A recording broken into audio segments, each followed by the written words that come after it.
Olá, meu povo, Pai do Senhor Jesus, desculpa a demora aí, mas é porque meu celular estava descarregando, eu tive que deixar ele carregar. Coisas, né, da tecnologia. Vocês ouviram aí? Ouviram não, né? Ouviram sim, a Djanira postou o áudio do capítulo 3, espero que vocês também tenham lido, né, o capítulo 3, e agora eu vou fazer aqui a explanação e depois nós vamos orar. No capítulo 3, a primeira coisa que eu notei foi que já no versículo 1, a Bíblia vai nos dizer, a palavra vai nos dizer, que a primeira coisa, né, que foi ali restaurada em Jerusalém foram as portas. Vocês observaram isso? Que antes de é, consertar os muros, eles restauraram as portas. Alguém observou isso? Pois é, isso me chamou a atenção. Por que não reparar os muros e depois colocar as portas? Porque primeiro colocar as portas para depois reparar os muros. Então, eu pesquisei o seguinte: as portas, né, como a gente leu no capítulo 1 e 2, as portas da cidade de Jerusalém foram queimadas, né, arrancadas, queimadas, destruídas. E quando Neemias fez aquela averiguação no capítulo 2, ele detectou as brechas que tinham no muro e também viu lá o que precisava ser feito, né? E a primeira coisa, então, foi as portas. Olha aqui, capítulo 3, versículo 1. Sumo sacerdote Eliacibe e seus colegas sacerdotes começaram seu trabalho e reconstruíram a porta das ovelhas. Eles a consagraram e colocaram as portas no lugar. Aí depois construíram um muro até a Torre do Sem, que consagraram, e até a Torre de Hananel. Os homens de Jericó construíram o trecho seguinte, Zacur, filho de Inri, construiu logo adiante. Então, primeiro, se você for olhar todos os versículos onde falam, né, eles sempre vão colocar as portas primeiro. Então, olha só. A porta, gente, é uma peça fundamental para proteger qualquer ambiente. A porta ela é usada para impedir que coisas indevidas adentram, né, aquele lugar, mas também é também usada, né, para permitir que algo de bom chegue. Então, a porta uma coisa, é algo que lhe permite o acesso, né? Quando ela é aberta, mas quando ela é fechada, ela restringe o acesso. Então, naquela ocasião, por causa da falta das portas, a cidade de Jerusalém poderia ser transitada por qualquer pessoa, tanto as desejáveis quanto as indesejáveis.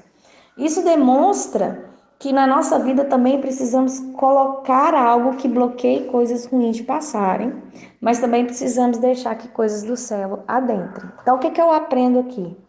Que na nossa vida, nesse processo de restauração, a gente vai ter que restaurar nas nossas vidas certos, vamos dizer, certos equipamentos que vão impedir que coisas ruins cheguem adentre o nosso coração, a nossa mente, mas também a gente vai ter que abrir, né, a nossa mente, o nosso coração para que as coisas do Senhor possam adentrar.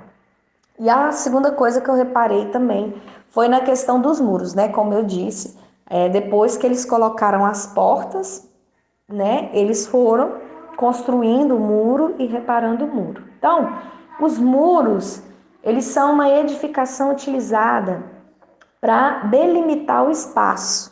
O muro ele também protege o ambiente. Quando nós, por exemplo, compramos um lote para construir uma casa, a gente faz um muro para proteger a nossa privacidade e também impedir que pessoas indesejáveis tenham acesso ao que é nosso. A gente coloca o muro também para que a gente possa ter mais privacidade, para que a gente possa viver ali a nossa intimidade. Amém? Então, o muro também é uma divisão de espaços, né, que delimitam o que é meu e o que é dos outros. Então, é uma limitação.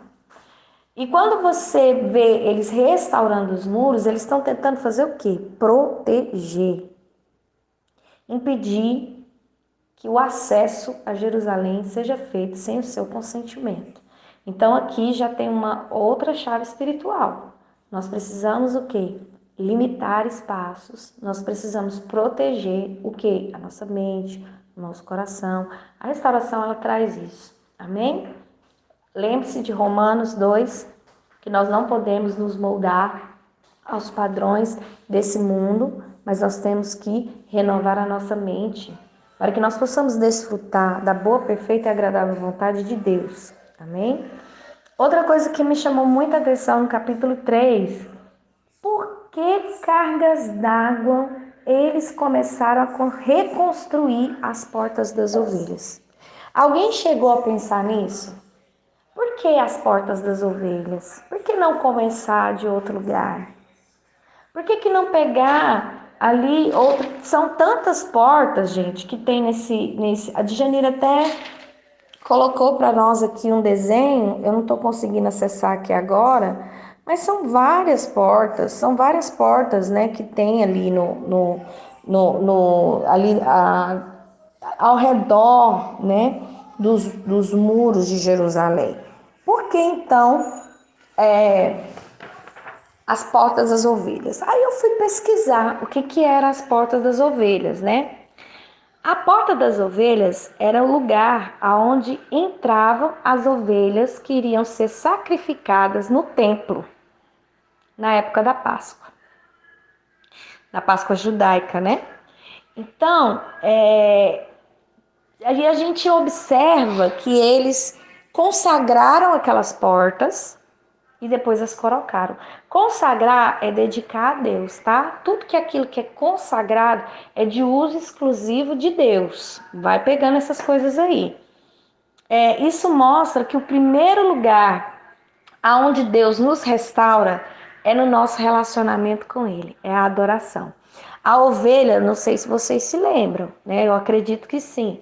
A ovelha, ela era morta para expiação do pecado. Então aquilo ali era uma forma de você mostrar arrependimento, de você se arrepender do seu pecado.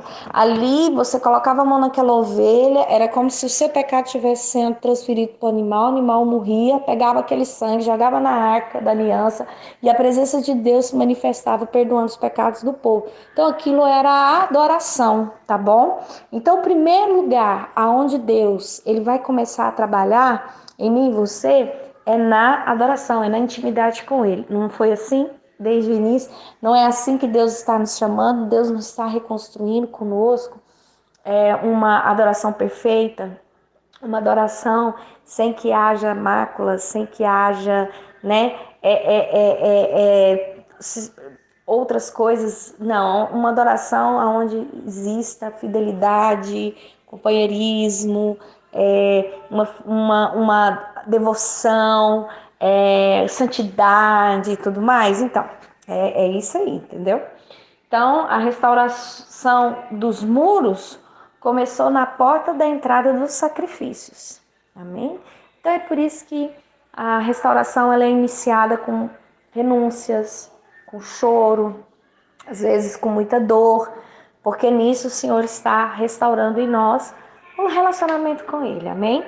Aí, uma observação também, o nome Eliasibe, que é o nome do sacerdote que começou a restaurar a porta das ovelhas, quer dizer Deus restaura, não é profético? Então, outra coisa que me chamou a atenção também foi acho que foi no, não sei qual que é o versículo, acho que é o versículo 5, 15, não. Onde diz assim que os nobres de Tecoa não quiseram aderir à causa. aonde diz que, esqueci de anotar aqui, tá, é 5 mesmo. Os nobres de Tecoa, que os homens de Tecoa, né, eles começaram a restaurar ali, mas os nobres, né, não quiseram colocar a mão na massa, né?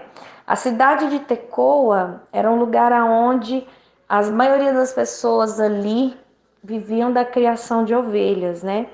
E como a Djanira falou mais cedo, e foi bem pontual o que ela falou, que o mais lindo desse capítulo é nos mostrar que a obra de reparação dos muros, ela não foi feita só por pessoas simples, mas também por vários profissionais e por autoridades também. Então a gente vê homens simples, homens do campo, criadores de ovelha, nós vemos governantes, nós vemos perfumistas, vemos joalheiros.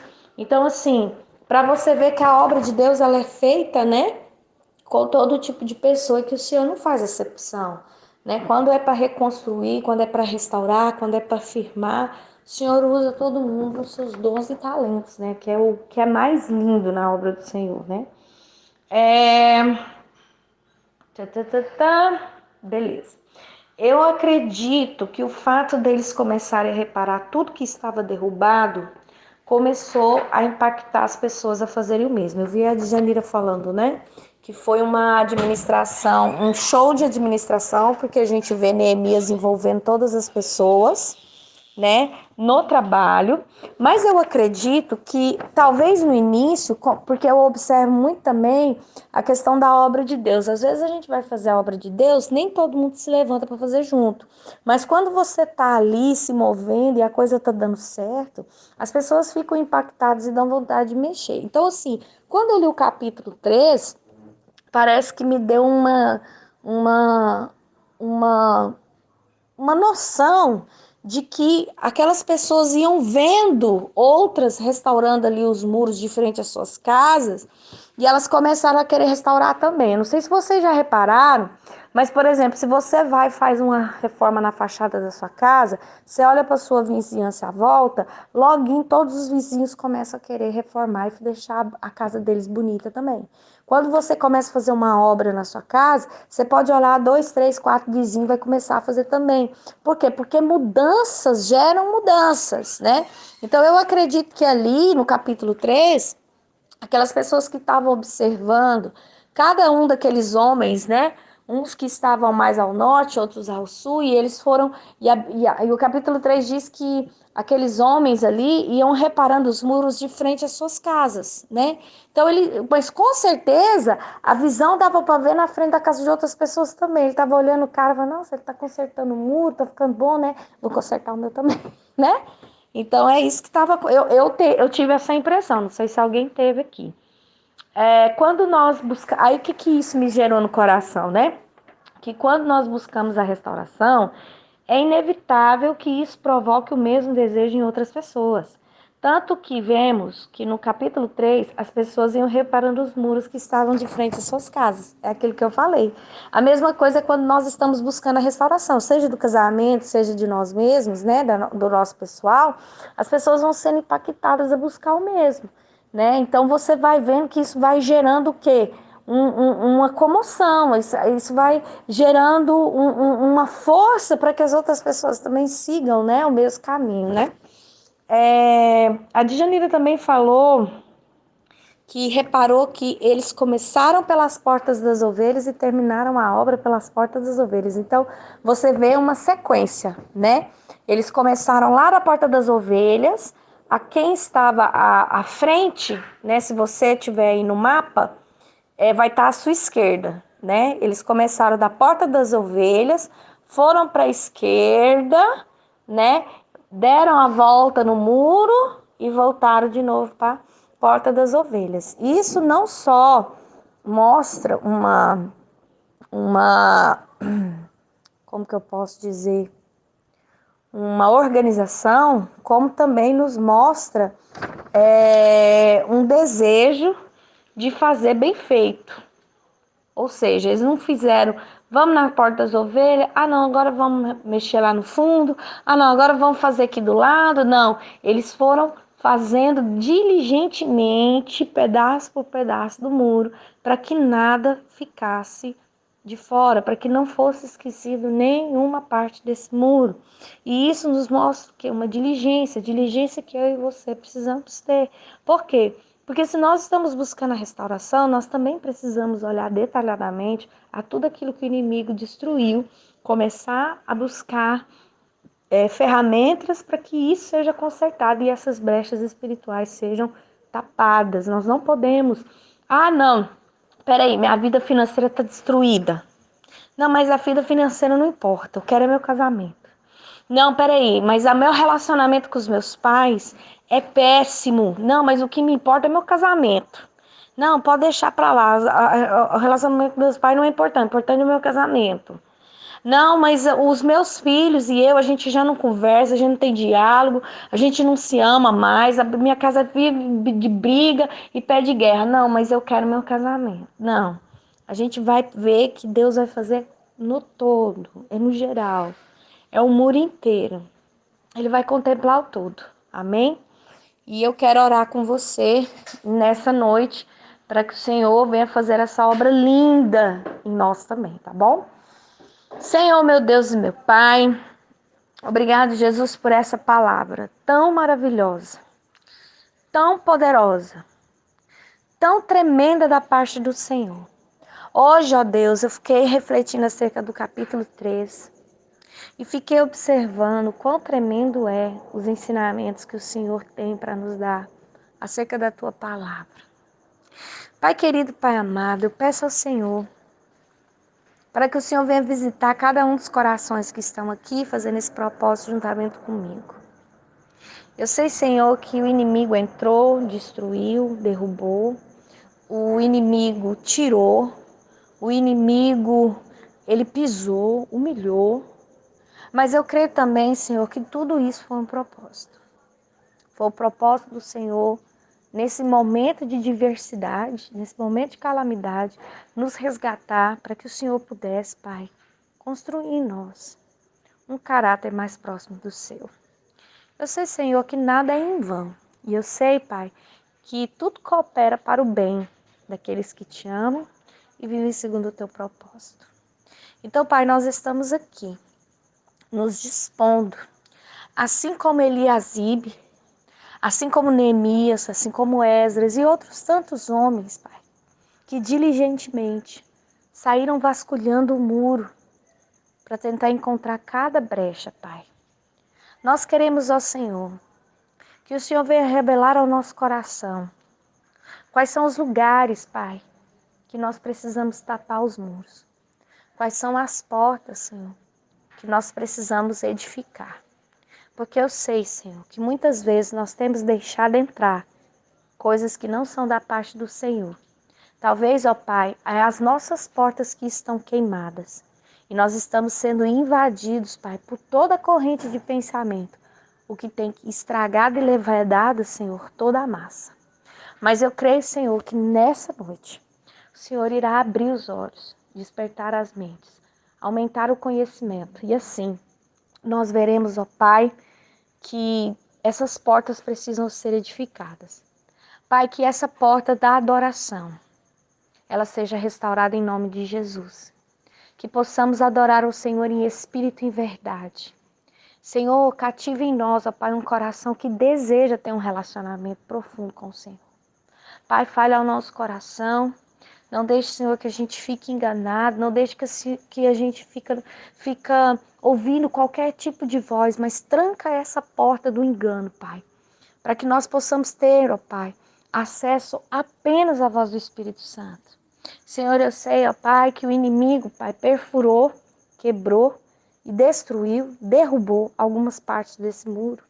E eu sei, Senhor, que esses muros, ó Pai, limitam a ação do inimigo. Então, Pai, nos ensina, Senhor, a restaurar cada uma dessas áreas. Nos ensina, Senhor, a te dar acesso livre para que o Senhor possa colocar de pé alguns rudimentos que caíram, Pai, durante essa invasão do inimigo em nossas vidas. Nos dê, Senhor, esse despertar, essa diligência, para que nenhuma área de nossa vida fique de fora, mas venha, Senhor, nos restaurar por completo. Venha, Senhor, edificar, ó Pai, na rocha firme, Jesus. E que nós possamos, Senhor, ver a nossa casa triunfando, ver a nossa família triunfando na presença do Senhor, Pai.